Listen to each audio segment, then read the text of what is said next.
Olá, pessoal.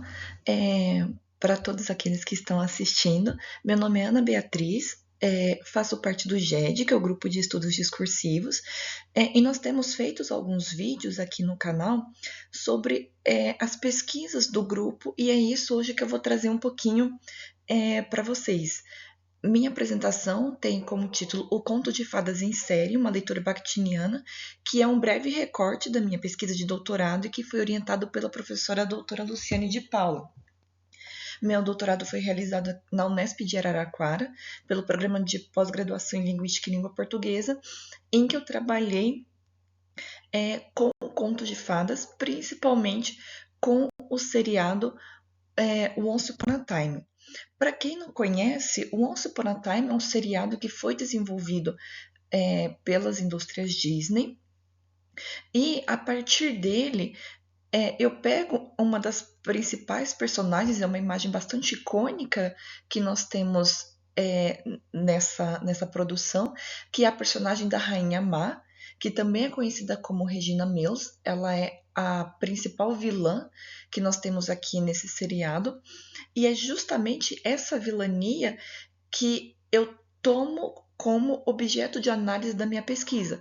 Porque o que acontece, apesar de ela ser uma vilã que traz uma criação canônica dos contos de fadas, ela também tem em si um processo de redenção que acontece por meio da maternidade. E esse é justamente o foco da minha pesquisa. Então, o que acontece? Eu, nesse processo, né, do doutorado, me interessou muito esse movimento vilã-heroína, que foi que se destacou, né, que caracterizou a construção desse sujeito tão complexo no seriado, e como esse movimento vilã e heroína se dá na relação com o outro. Então, quais são esses outros? Né? São vários, porque nós temos aí uma infinidade de personagens nesse seriado, mas a gente pode destacar, né, principalmente a Branca de Neve, que é a enteada dessa rainha má, a Cora, que é a mãe dela, e o Henry, que é o filho adotivo dessa mulher, né? Dessa rainha vilã, ora heroína. E o que acontece, né? Qual que é a relevância e a justificativa dessa pesquisa? Quando a gente trata de contos de fadas, nós temos, por vezes, nas histórias tradicionais, uma marcação muito bem determinada sobre o bem e o mal e como eles vão constituir os personagens da história. Só que esse não é o caso em Once Upon a Time. Nós temos aqui uma variedade enorme de personagens extremamente complexos, incluindo a personagem da Regina Mills. Então, quando a gente tem ali essa recuperação da tradição oral, do conto de fadas, presente em um seriado contemporâneo, e uma reconstrução, uma forma outra de se contar a história, de forma a modificar essa essa imagem de feminino, o que isso nos diz sobre a nossa sociedade? O que isso nos diz sobre essa contemporaneidade e essa forma de narrar uma história? Ainda mais no que diz respeito a uma produção Disney, que é uma indústria de alcance mundial, né? Ela é uma das maiores indústrias de animações que nós temos no mundo.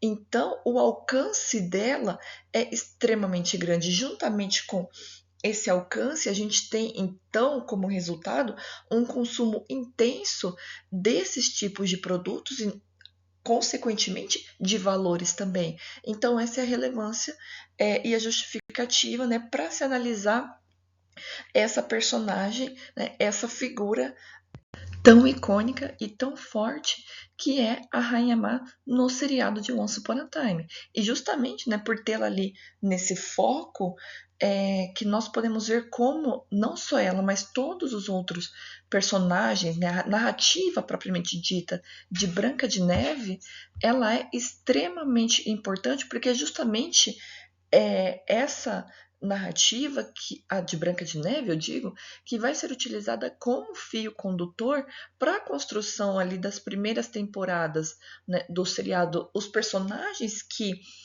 fazem parte dessa história da Branca de Neve, eles sempre vão estar ali num grande destaque. No seriado. E não é à toa que isso acontece, né? Quando nós fazemos uma retomada ali no histórico de produções dos estúdios Disney e vemos que justamente a primeira animação longa-metragem feita pelo estúdio foi justamente a história de Branca de Neve e os Sete Anões, né? Assim denominado pela Disney. Foi uma animação lançada em 1937 e vale ressaltar que, assim, apesar de ser a primeira longa-metragem, não foi a primeira animação.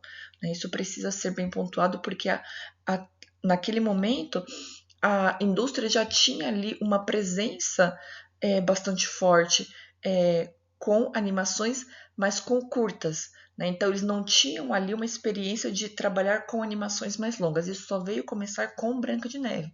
Mas eles já tinham, sim, experiências em trabalhar com animações por meio desses curtas, que foram também meios para se trabalhar com narrativas populares e com contos de fadas. Branca de Neve não foi o primeiro conto de fada a ser trabalhado pela Disney. Eles já haviam trabalhado com outros, não só contos de fadas, mas narrativas clássicas também, como é o caso da história do rapto de Perséfone por Hades. Né? Inclusive, essa foi uma história, né, um curta, que antecedeu a produção de Branca de Neve e até serviu, vamos dizer, como uma espécie de treino, bem entre aspas, para a produção, para essa produção mais longa que foi Branca de Neve.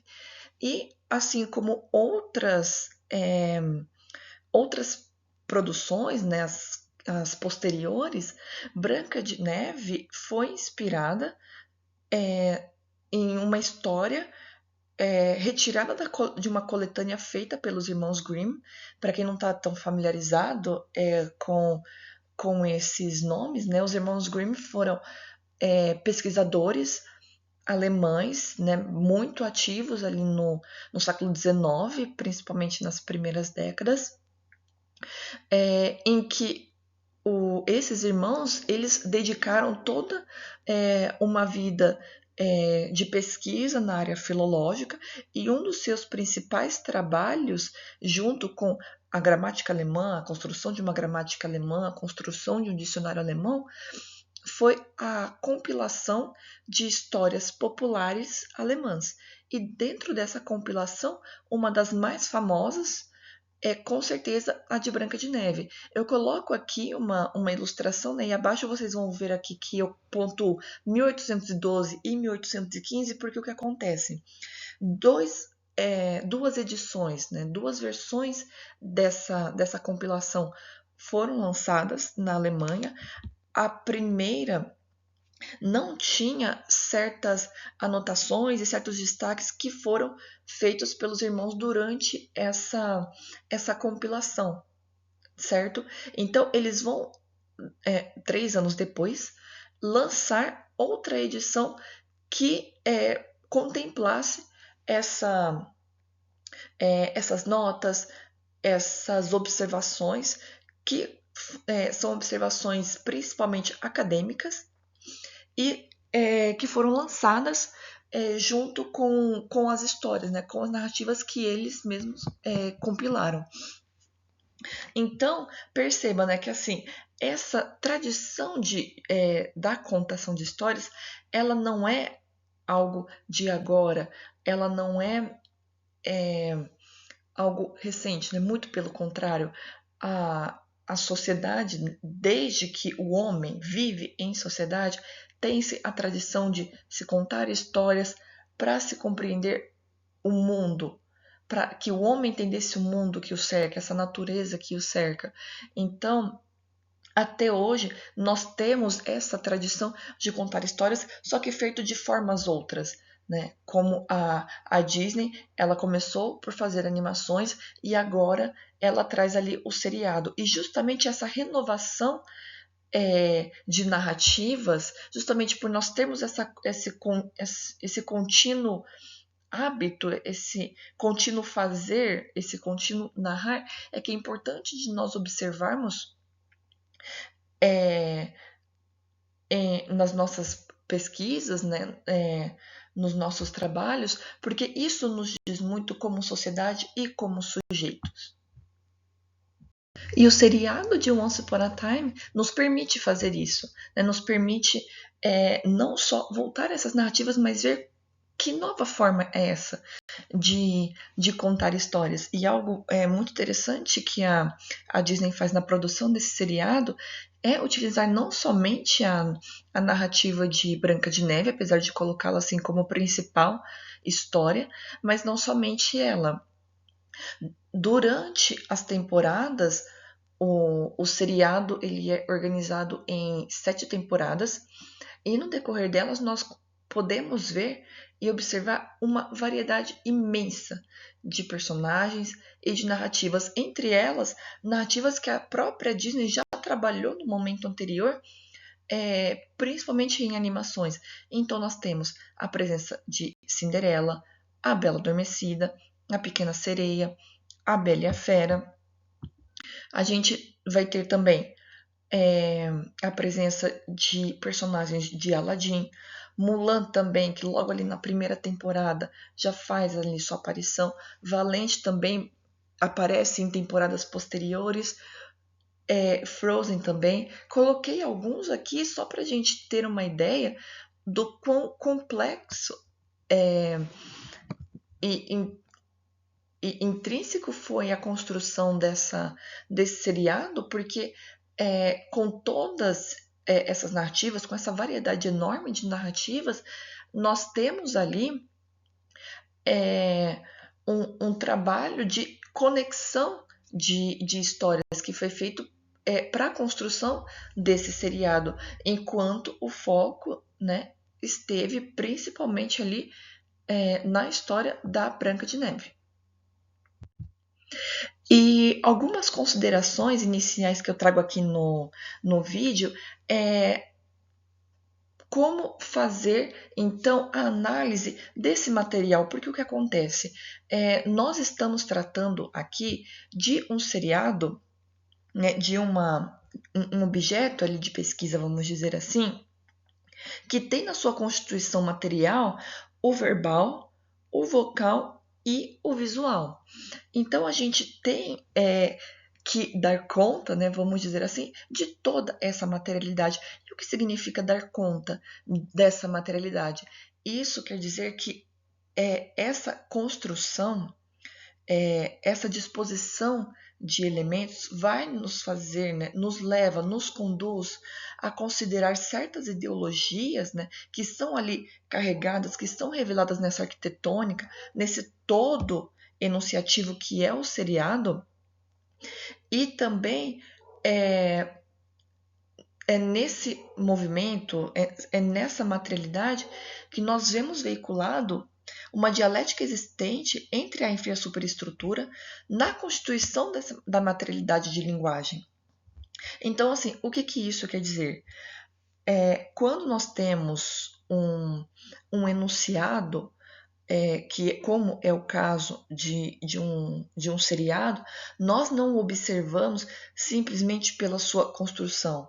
A construção material, então esses personagens, o modo como eles são construídos, a forma que eles interagem, o espaço em que eles estão,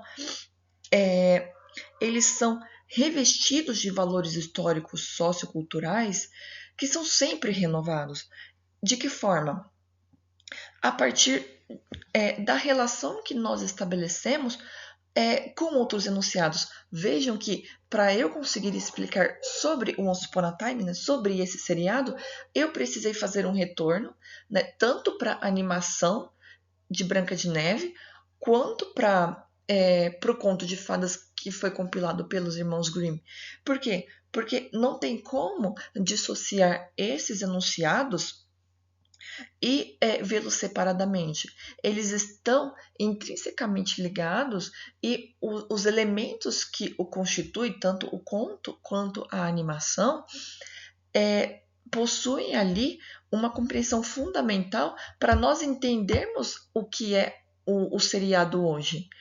Lógico que o seriado tem a sua a sua singularidade, o seu dizer único, ainda mais por ser um enunciado contemporâneo, em vídeo, muito distinto, por exemplo, do Conto de Fadas, mas eles ainda trazem em si, né, todos os três, tanto o seriado, quanto a animação, quanto o Conto de Fadas literário, eles trazem em si particularidades que precisam ser associadas, mas sempre analisadas na sua singularidade.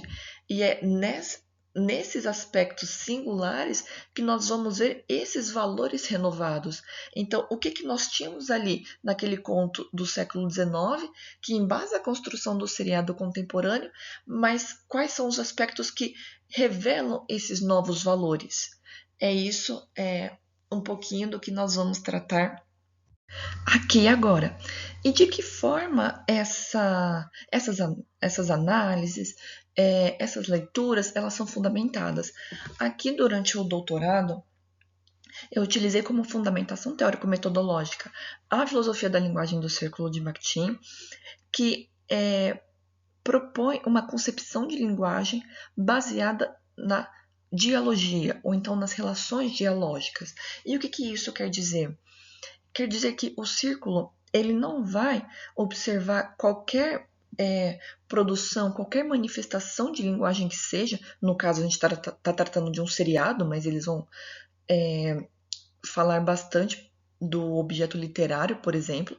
Não se restringe somente a isso. A gente pode falar da música, da pintura, dos quadrinhos, da peça de teatro, enfim, toda e qualquer produção de linguagem, ela deve ser observada de forma situada. Então, um enunciado, uma produção, ela nunca pode ser vista apartada do seu contexto histórico, social, cultural, econômico.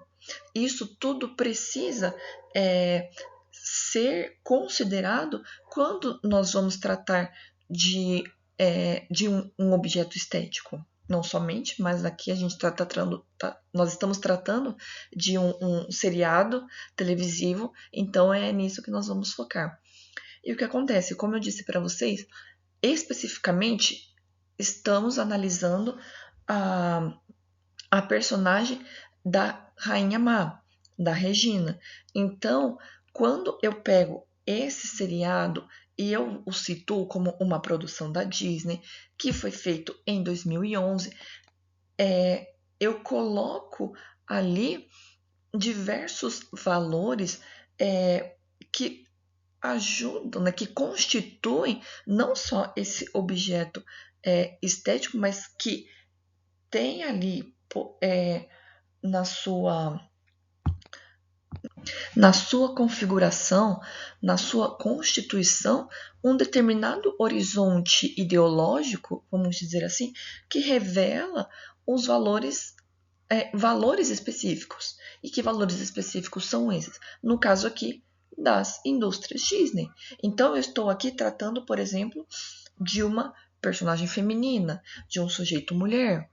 Então, eu tenho que ter em mente que esse sujeito mulher, no caso da Rainha Má, ela tem sim, né, uma relação, né, nós estabelecemos um diálogo com essas versões anteriores do conto de fada literário, do conto de fada animado feito pela própria Disney, mas que também revela, né, refletem e retratam valores da atualidade, da contemporaneidade, em diálogo com esses anteriores, mas não só com esses anteriores, mas produções que estão por vir também, porque essa é a condição do enunciado para o círculo, essa condição responsiva do círculo prega justamente isso, que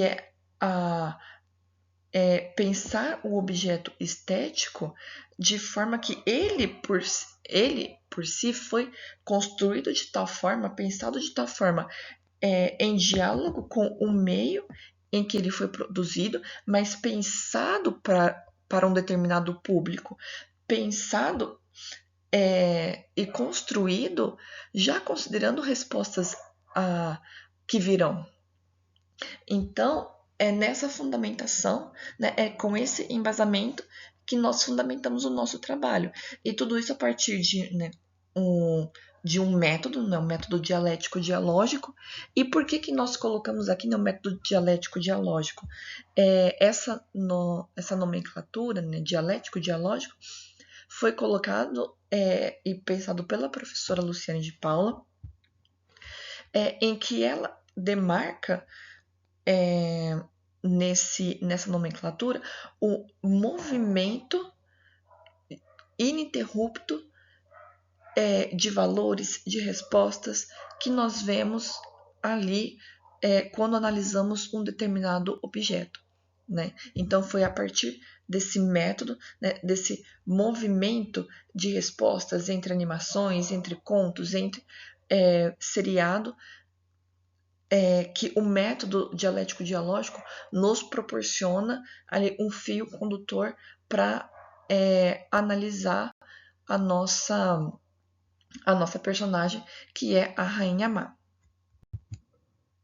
E fazer a análise desse seriado televisivo nos exige ir para outras áreas de estudos para que a gente consiga fazer uma boa análise, uma boa relação e construção de sentido no nosso trabalho. Como, por exemplo, o Once Upon a Time, ele trata de um seriado que diz muito respeito aos contos de fadas. Então, precisamos voltar a esses estudos dos contos de fadas para entender suas estruturas, suas simbologias e pensar de que forma ele está construído, ele está inserido em um outro tipo de produção, né? Como que essa narrativa sai do literário e vai para o midiático, de que forma ela se constrói, para nós entendermos de que como esses novos valores de mulheres, sobre a mulher, sobre o feminino, sobre a maternidade, se constrói, de que forma e eles se diferenciam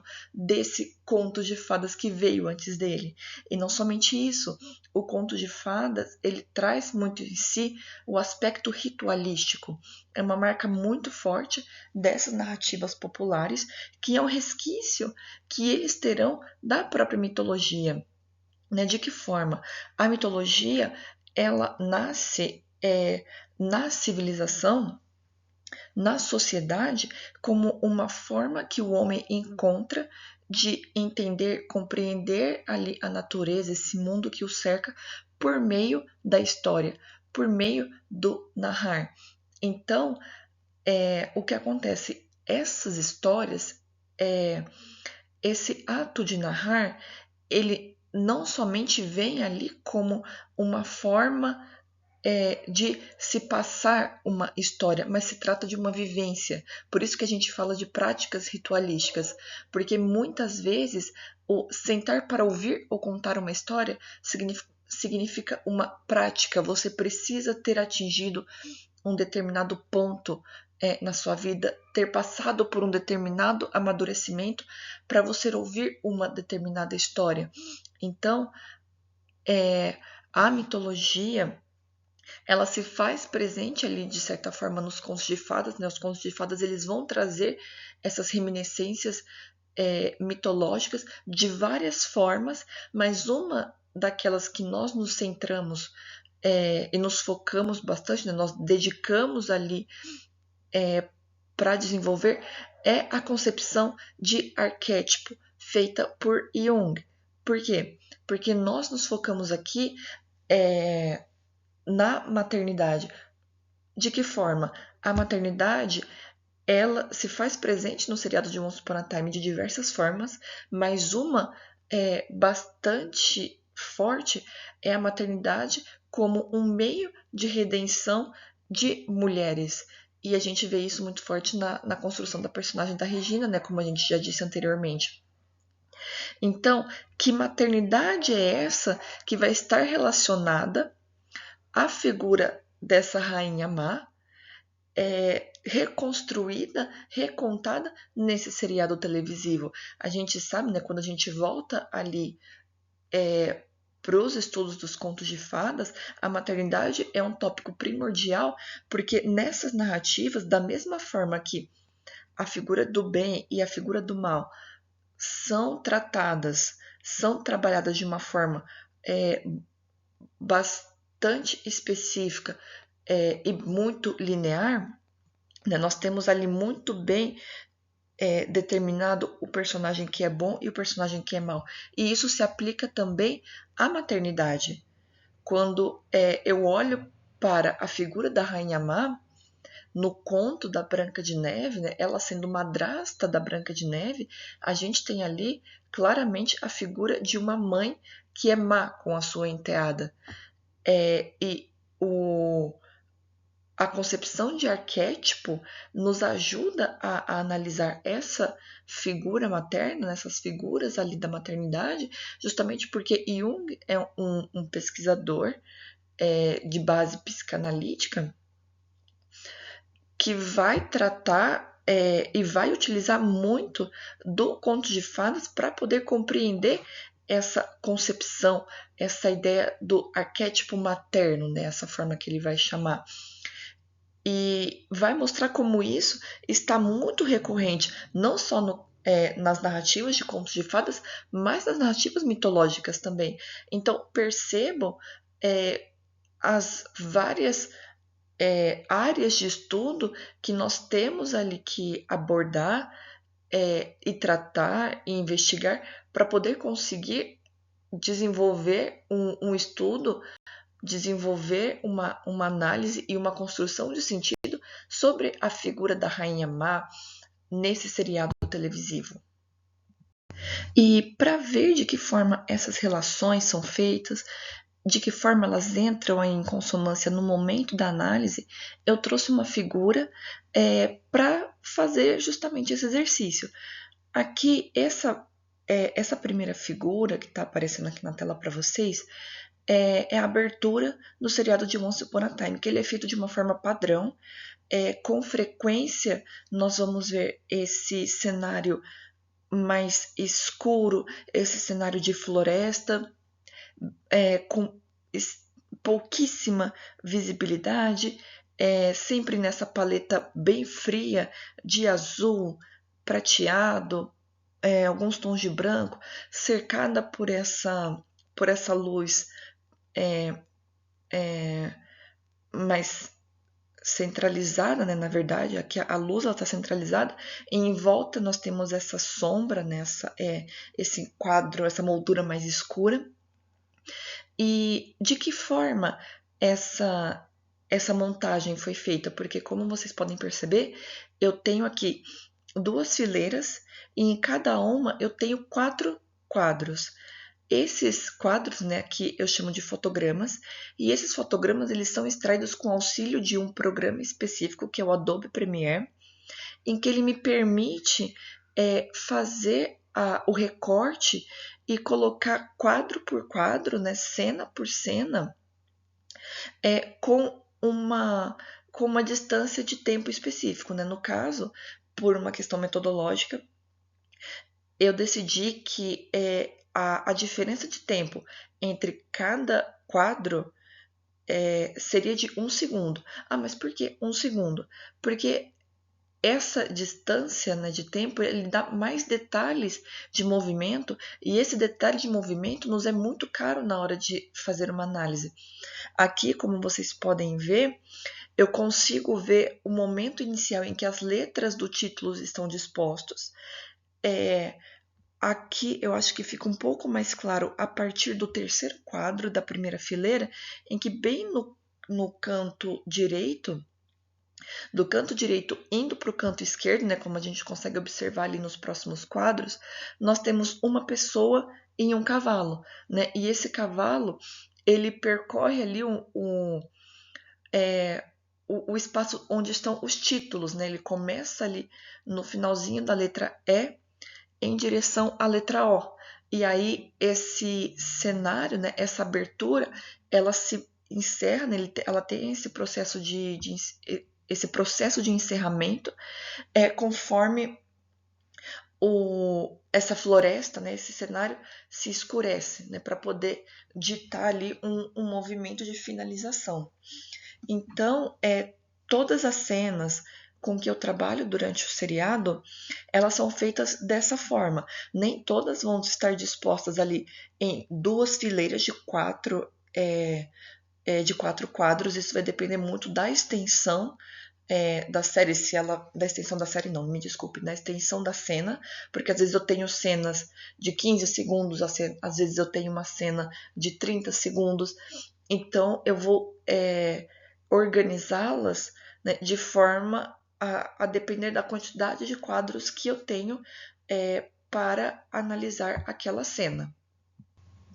E algo importante que eu gostaria que fosse observado aqui nesse fotograma e que eu destaco é justamente o fato de a abertura ela acontecer, né, ela ter como cenário justamente a floresta, né? E assim, só para vocês saberem, essa figura humana, né, que está no cavalo, né, e percorre a cena ali de uma ponta a outra, é a Regina.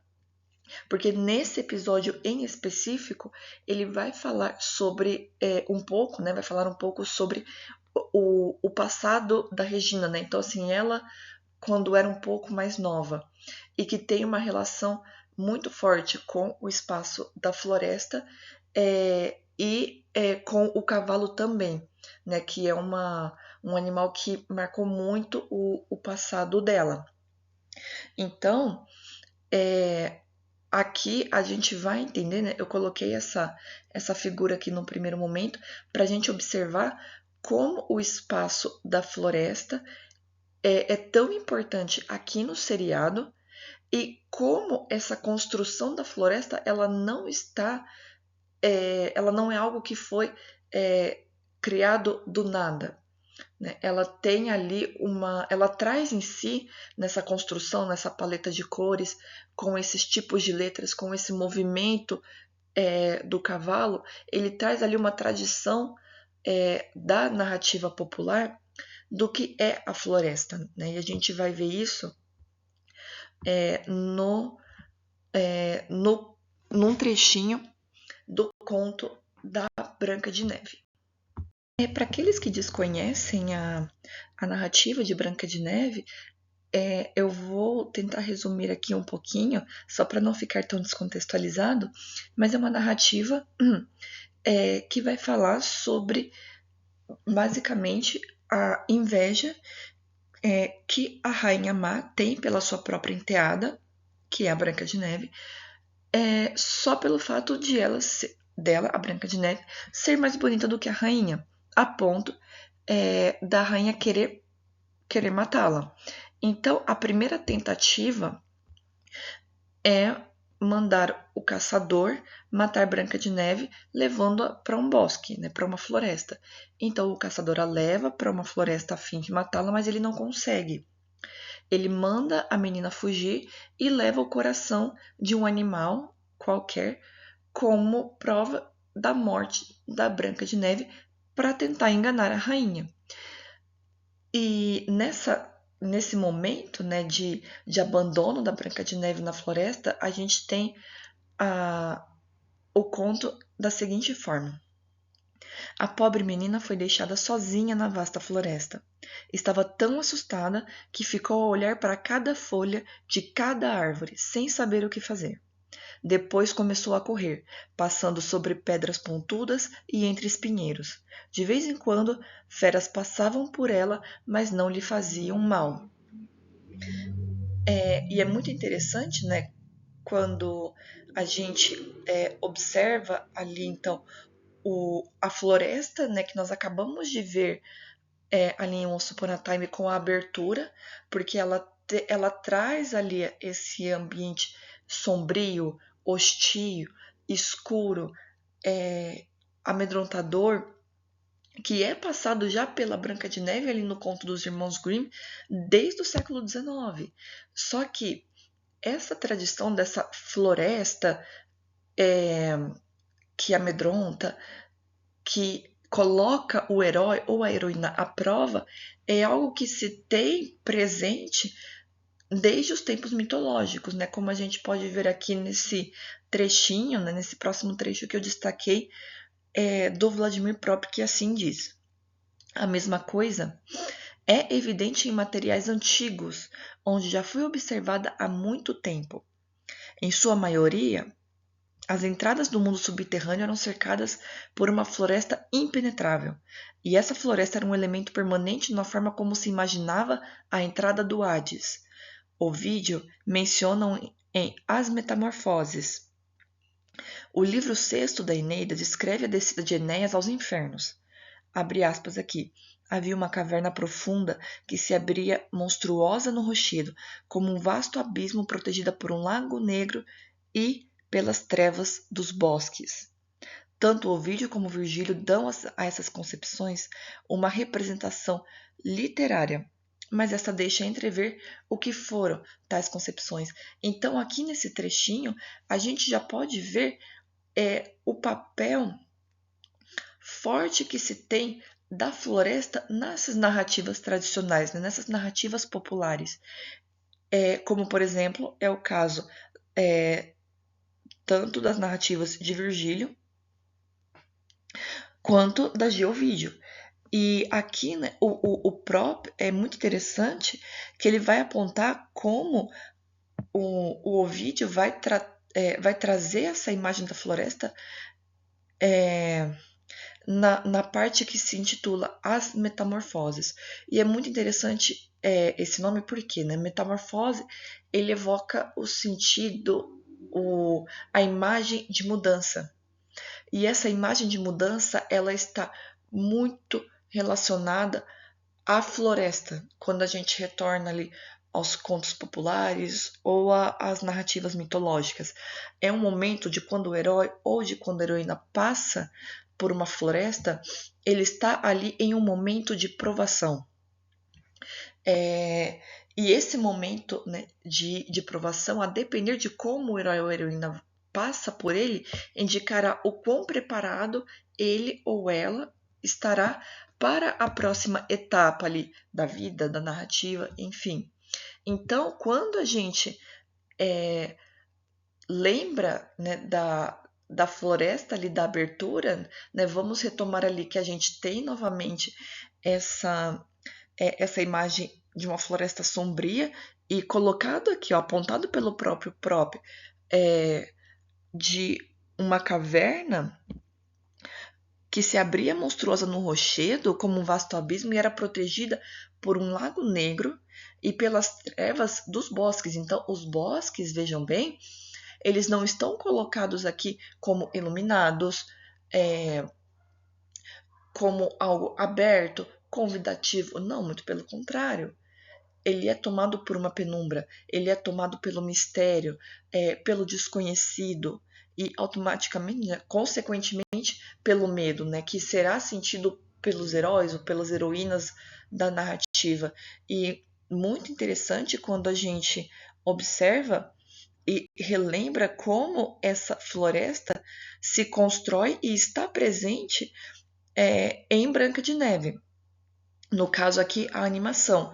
Então, nessa segunda figura, eu retomo como foi também essa passagem da Branca de Neve, que também, na versão animada, foi abandonada na floresta pelo caçador que pediu a ela que fugisse, porque ela estava sendo perseguida pela rainha má.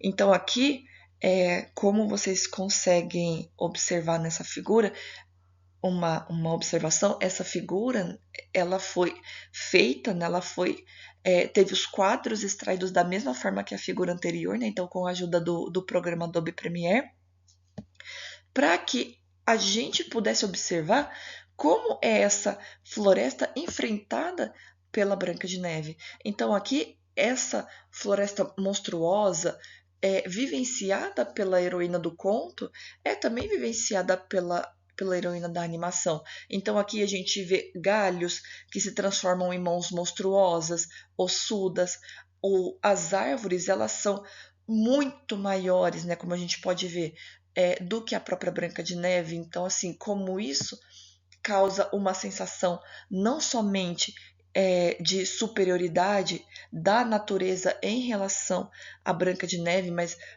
o medo que isso impõe a ela, como essa floresta se transforma conforme a Branca de Neve adentra ainda mais. Então ela começa a tomar forma humana, começa a ter olhos, começa a ter mãos que querem capturá-la. Tudo isso, né, passa essa construção, né, dessa floresta. Nós sabemos que a floresta ela não pode, né, assim, ganhar ter, né, materializar essas imagens assustadoras, mas nós estamos vendo, né, nós estamos observando essa floresta sob o olhar, sob o horizonte ideológico da Branca de Neve. Então, como ela se relaciona com essa floresta? De que forma ela recebe essa penumbra, esse medo? De que forma isso a impacta? E que naquele momento, né, impactou Branca de Neve, mas agora, aqui no caso do seriado, nós precisamos observar como essa cena, né, essa abertura, então, assim, de que forma o seriado apresenta essa floresta, esse espaço de mudança para nós, vai impactar na nossa imagem da Rainha Má, né? Então, não só impacta a Rainha Má, mas a nossa visão sobre ela. E aqui eu retomo nessa figura 3 a mesma figura apresentada ali na figura 1. Então, assim, é o mesmo recorte, só que aqui eu fiz algumas observações, alguns destaques em vermelho, para nós observarmos justamente a mudança que se tem ali entre os fotogramas e como que nós podemos observar essa floresta que tem movimento, né, que tem uma determinada paleta de cores, tem determinadas figuras ali em ação. Então, e como tudo isso nos ajuda a criar um determinado sentido. E a gente consegue, né? Eu acho interessante a gente começar pelo próprio título. Então, vejam, a gente vai ter aqui, logo no segundo quadro, né, a marcação que eu fiz foi justamente na letra O, que vocês vão ver que no lado superior esquerdo a gente tem um brilhozinho de leve que se fortalece, né? Ele fica mais forte, mais evidente no terceiro e no quarto quadro. Nesses dois últimos quadros da primeira fileira, então, eles deixam essa luz refletida na letra O do título de Once Upon a Time, e vocês podem ver que justamente essa letra O com esse brilho, ele dá, né, ele passa uma imagem tanto de reflexo, né, de luz, então assim, no caso um reflexo lunar, porque assim, pelo ambiente escuro a gente pode até assim pressupor que seja um ambiente noturno, né? Então assim, até pela luz prateada que a gente tem ali, então a gente tem, além dessa luz prateada, né, uma outra leitura que seja possível, como essa letra O, junto com esse brilho, nos parece uma aliança, certo? E logo em sequência, e aí essas marcações foram feitas aqui no terceiro quadro da primeira fileira, a gente tem a letra N, que nessas marcações geométricas que foram feitas, a gente tem dois triângulos, mas são dois triângulos que eles se encaixam de forma contrária, né, vamos dizer assim, um com a ponta virada para cima e o outro com a ponta virada para baixo. E é muito interessante essa marcação geométrica que a gente consegue fazer por conta da proposta do seriado de trabalhar com múltiplos tempos e espaços. Porque o que acontece? O Once Upon a Time, ele trabalha com dois espaços-tempos principais. Como ele trata do conto de fadas, ele vai ter marca, assim, do tempo suspenso, o espaço fabuloso da floresta encantada, em que a gente não consegue, né, apontar especificamente ali no mapa o lugar em que se passa a história, o tempo muito menos, mas a gente tem também no seriado um espaço moderno de uma história que se passa nos Estados Unidos, com tecnologia, com carros, enfim, né? A gente consegue perceber ali uma dinâmica social que ocorre mais na modernidade, né? Na contemporaneidade. Então, quando a gente tem, né, esses dois triângulos, né, que a gente consegue formar a partir da letra N, colocados assim de formas contrárias, né, encaixados de formas contrárias, esse movimento de cima para baixo, de baixo para cima, que essa letra N nos proporciona, a gente pode até pensar assim como forças opostas, né, que entram em embate, que se encaixam, que se dispersam, enfim, e nos possibilita essa leitura de espaços, tempos que se confrontam, que se chocam e que se unem também, né, por assim dizer. Logo em seguida, né, a gente tem a letra C, né, logo depois da letra N, e essa letra C ela é extremamente especial justamente por conta dessa forma quase circular que ela vai ter. Ainda mais estando ao lado dessa letra N, porque o que acontece? A gente tem, se nós juntarmos, né, a ideia desses espaços e tempos entrando em confronto a partir da letra N, no caso da letra C, e aí eu já trago a letra E também para a conversa, o upon a time, ele atravessa a letra E está inserido também na letra C, que se interrompe, quase se encaixa ali com a letra E, certo? E interessante que tanto o que compõe a letra E como que o atravessa também é justamente a palavra time, né, que em inglês significa tempo. Então, o tempo ele é muito característico ali, não só no seriado, né, como na tradição dos contos de fadas, por atravessar espaços. E isso acontece de uma maneira muito forte em Once Upon a Time, porque como ele vai tratar ali de várias narrativas e de vários espaços diferentes, o jogo temporal é muito presente e é um tempo que está sempre atravessando espaços, está sempre atravessando barreiras, como a gente pode ver ali no caso da letra E, esse traço vertical, né, que compõe a letra E e está ali quase encostando na letra C, podemos também ver como uma barreira e que somente é atravessada justamente pelo tempo, né? Não só a palavra tempo, mas o tempo em si. E durante o seriado também. E o que acontece? A gente tem como outro elemento, um outro elemento bastante importante, o cavalo, né? Que junto com essa figura que a gente já marcou aqui ser a Regina, né? A Rainha Má, ela está cavalgando em um cavalo que anda em direção à letra O. E como a gente acabou de falar aqui, essa letra O eu vejo tanto como sim o reflexo de uma luz, mas a sua forma me lembra muito a de uma aliança. Então a gente tem ali, né, esse cavalo, esse animal que é um símbolo de do selvagem, né, por excelência, andando justamente num espaço de transformação, de mudanças,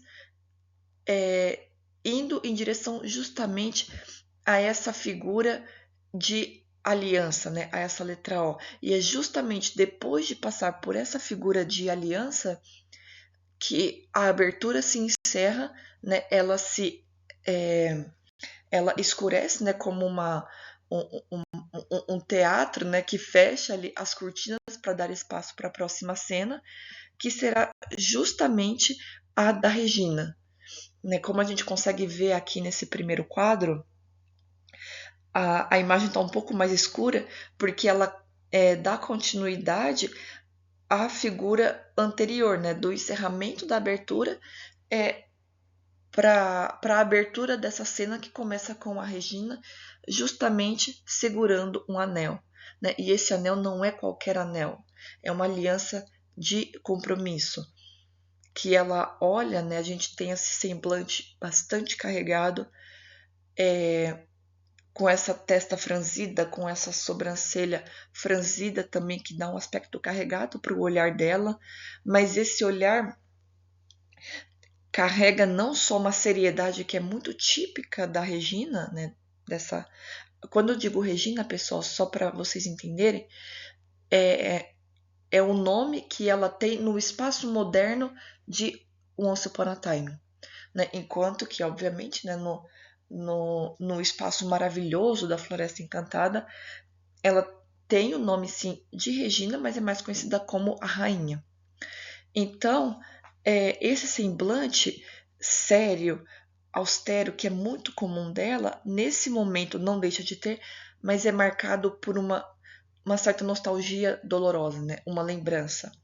E essa lembrança, né, a gente consegue vê-la também marcada quando ela fecha os olhos, ela leva a boca, né, ela leva aqui aos lábios como se tentasse recuperar uma certa memória, que é uma memória de dor, como nós podemos ver aqui, e no quadro final ela cobre essa aliança e continua segurando aqui na altura dos lábios.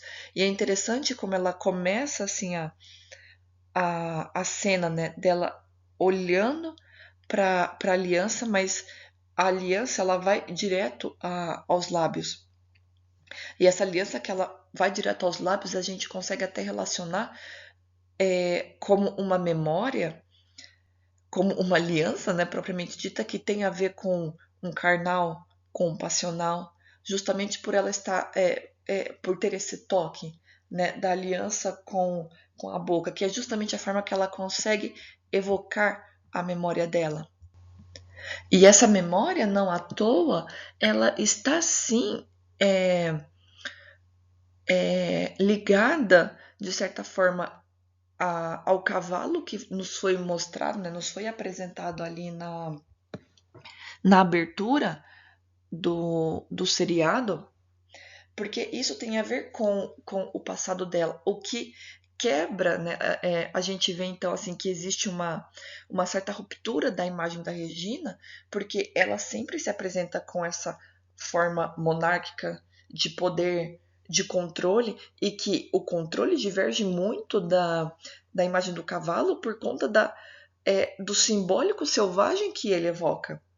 Então a gente consegue perceber nessa figura vilã que nós temos aqui uma certa complexidade de construção de sujeito. Então, assim, nós não temos mais, lógico, nós temos sim marcada de forma bastante forte a vilania muito característica da animação do conto de fada, que a gente fala que é uma vilania até arquetípica, porque a rainha má ela se mantém dessa forma como vilã do início ao fim da narrativa.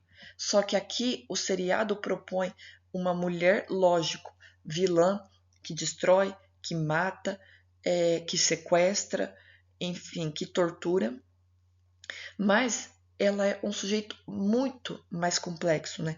Dentro dessa vilania, a gente tem uma figura feminina que relembra que tem um passado de dor, que passa por transformações e que essas transformações, né, a gente vê que está relacionado sim ao espaço da floresta. A floresta já mostra esse indicativo de metamorfose em relação ao personagem da Regina. E isso é extremamente importante de nós apontarmos quando nós formos analisar e pensar e refletir sobre a maternidade. De que forma? Ora, desde as construções mais tradicionais, mais arquetípicas da vilania, né? Por mais vilã que a rainha se mostre tanto no conto quanto na animação, ela não deixa de representar uma figura materna, porque naquele momento, né, e nesse também, ela ela se apresenta como a figura materna, madrasta, mas materna, da Branca de Neve. Só que essa maternidade é uma maternidade vilã, perversa, má, que deseja a morte. E é o que acontece no primeiro momento aqui do seriado. Ela continua a desejar a morte da Branca de Neve. Só que nesse contexto, a Regina, né, a rainha, ela vivencia um outro tipo de maternidade porque ela adota uma criança. E nesse processo de adoção, a gente não tem simplesmente um processo burocrático de uma mulher que vai lá e decide por ter uma criança. Mas a gente tem ali a construção de uma maternidade que, segundo as antigas narrativas populares, não podia ser associada a uma boa maternidade. Por quê? Porque a boa maternidade, a boa figura materna, o exemplo de mãe estava associado à Branca de Neve e não ao da Rainha Má. E é isso, né? É essa proposta que a Regina vai trazer aqui no seriado. Esse conflito, esse confronto, essas diversas mudanças, essas diversas metamorfoses que ela precisa passar até ser aceita como uma figura materna. Aqui é um outro fotograma, uma outra cena que eu destaco para nossa análise, que é um momento muito tenso da Regina, porque ela acaba de adotar um bebê e esse bebê não para de chorar com ela, né? É um bebê que ele tá sempre nervoso, sempre em lágrimas, ele não consegue se acalmar estando com ela. E a isso, Regina associa a um problema físico, a um problema biológico, a um problema que possa muito provavelmente estar relacionado a uma doença. Então, ela entra em contato com médicos, ela vai a hospitais, ela faz de tudo para conseguir uma solução, principalmente médica, para o filho adotivo.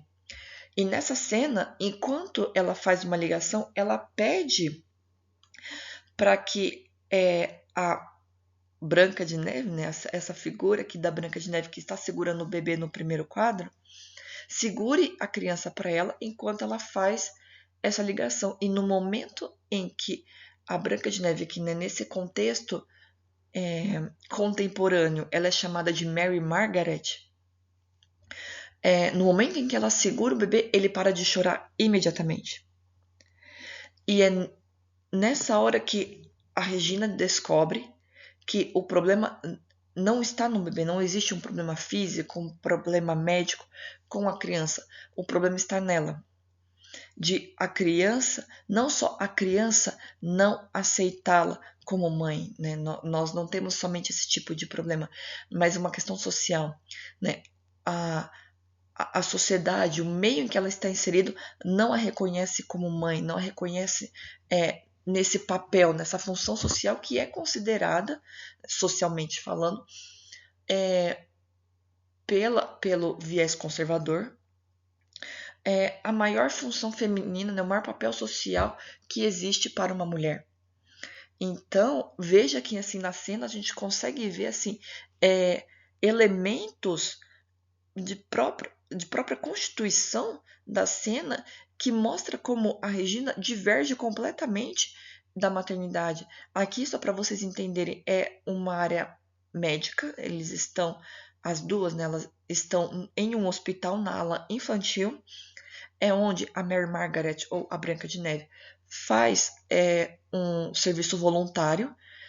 E perceba que, assim, não só o fato de fazer um serviço voluntário ou estar na ala infantil cuidando das crianças que estão doentes, mas a Branca de Neve, até mesmo pela própria paleta de cores, ela se insere com, entre aspas, naturalidade nesse meio de cuidado, nesse meio materno, e que a própria Regina não consegue se encaixar. Porque, veja, ela está com roupas mais fechadas.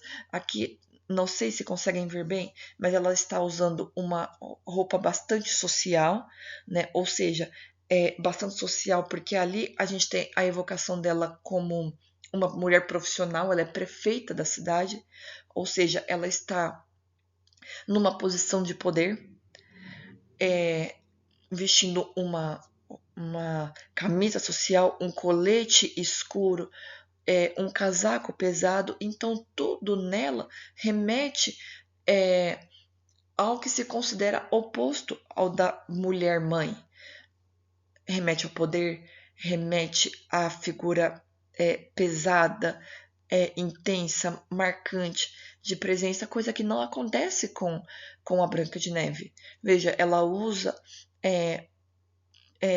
uma saia, uma camiseta rosa, ela tá sempre, né, usando esses tons pastéis, né, esses tons de cores estão sempre associados a ela, que combina muito com o tom de azul claro da manta do bebê, como se fosse algo natural. Ela se mostra tão natural que o bebê para de chorar quando vai com ela.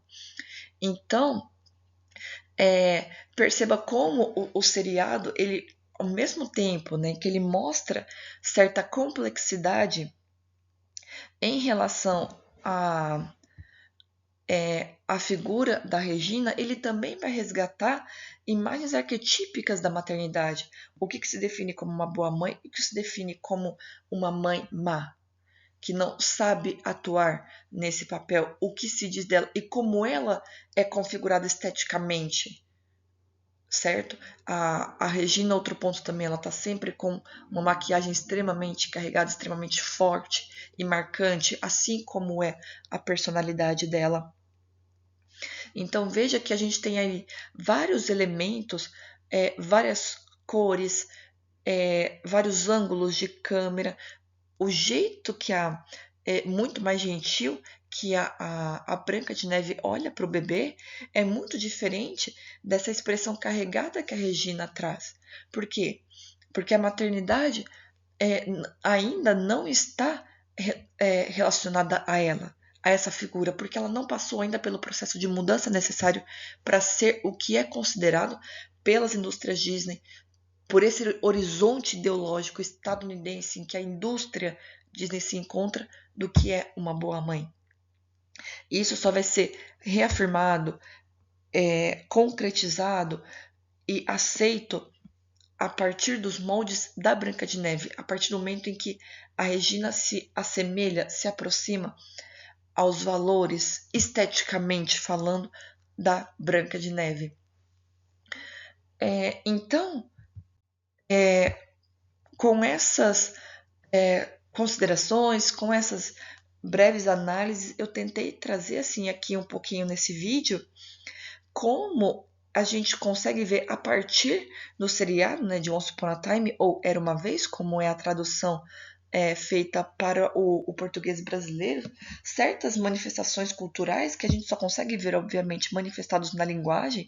Então, pelas cores, pelo tom de voz, pelas expressões das personagens, como que eles constroem determinadas imagens, não só de mulheres, mas de mães, que refletem e retratam um processo cultural de socialização dos sujeitos que estão inseridos num determinado momento histórico. Então, como a Disney, né, consegue recuperar, né, a partir dessa recuperação, tanto do conto dos Grimm quanto da própria produção animada, eles se aproximam, continuam a tratar, a construir uma figura assim, arquetípica dos contos de fadas, mas trazendo uma determinada complexidade, né, no caso da figura da Regina, não só, mas foi, né, o nosso foco de análise, e principalmente com essa complexidade de personagem, de figura no seriado, ele traz ali para nós uma nova proposta, vou colocar entre aspas, né, essa nova proposta, de ver uma personagem dos contos de fadas, mas ainda assim reafirma certos valores, né, certas ideologias referentes à associação da mulher à maternidade, né? É algo que, no caso, para as indústrias Disney, não pode ser dissociado, não pode ser apartado, né? E eles têm feito isso, obviamente, não só nessa produção seriada, né? Mas em outras animações também, não só animações, mas em outros filmes, né? Live actions, por exemplo, como foi o caso de Malévola, em que a gente também tem ali uma proposta de olhar complexo para a vilã Malévola, mas que ela tem ali não só um passado, como um futuro de redenção embasado na maternidade, né? Nessa relação materna que ela vai ter com a princesa Aurora. Então veja que isso se torna até mesmo um projeto de dizer das indústrias Disney em relação ao que se entende por mulher, ao que se entende por vilania e o que se entende por, né, maternidade. Então, com essa breve análise, com esse vídeo, foi um pouquinho disso que foi a nossa proposta, né, de trazer aqui para vocês, tendo como objeto aí de análise esse seriado de Once Upon a Time. Tá, pessoal? Agradeço quem assistiu até aqui. E só para avisar que o GED, né, o Grupo de Estudos Discursivos, é extremamente ativo em várias plataformas, né? Nós temos uma página no Instagram, no Facebook, nós temos um TikTok, nós temos um site também com fóruns de discussão, com os perfis dos integrantes do grupo, as nossas pesquisas, o que nós fazemos, as nossas atividades acadêmicas, os nossos eventos, e também nós temos um blog em que postamos várias reflexões ali em textos com certa frequência, né, que mostra também um pouquinho, é um outro espaço em que nós mostramos um pouquinho das pesquisas e das reflexões do grupo. Então, quem quiser nos conhecer melhor, vamos deixar aqui os links para vocês acessarem, para vocês curtirem, compartilharem, comentarem e fiquem à vontade aí para dialogarem conosco. Muito obrigada por assistir esse vídeo e até uma próxima.